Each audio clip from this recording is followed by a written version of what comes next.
हरे कृष्णा राधे राधे। श्री माघ मास महात्म्य कथा चौथा अध्याय।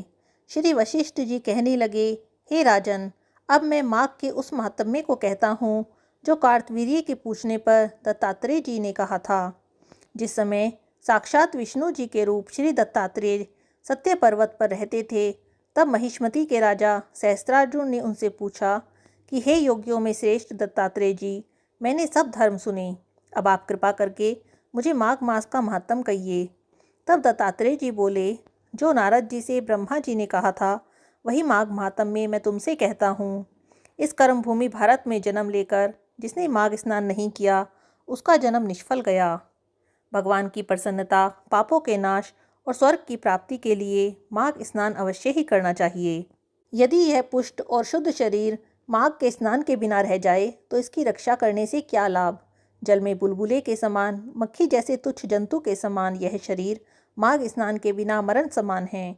विष्णु भगवान की पूजा न करने वाला ब्राह्मण, बिना दक्षिणा के श्राद्ध, ब्राह्मण रहित क्षेत्र, आचार रहित कुल, ये सब नाश के बराबर हैं। गर्व से धर्म का, क्रोध से तप का, गुरुजनों की सेवा न करने से स्त्री तथा ब्रह्मचारी, बिना जली अग्नि से हवन और बिना साक्षी के मुक्ति का नाश हो जाता है। जीविका के लिए कही जाने वाली कथा, अपने लिए ही बनाए हुए भोजन की क्रिया और कंजूस का धन, यह सब नाश के कारण हैं।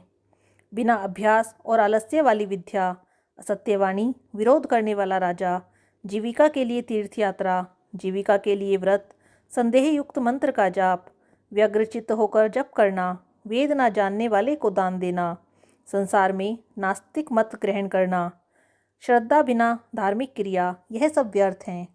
और जिस तरह दरिद्र का जीना व्यर्थ है, उसी तरह से माघ स्नान के बिना मनुष्य का जीना व्यर्थ है। ब्रह्मघाती, सोना चुराने वाला, मदिरा पीने वाला, गुरु पत्नीगामी और इन चारों की संगति करने वाला माघ स्नान से पवित्र हो जाता है। जल कहता है, जो सूर्योदय से पहले मुझ में स्नान करता है, मैं उसके बड़े से बड़े पापों को नष्ट करता हूँ। महापातक भी स्नान करने से भस्म हो जाते हैं।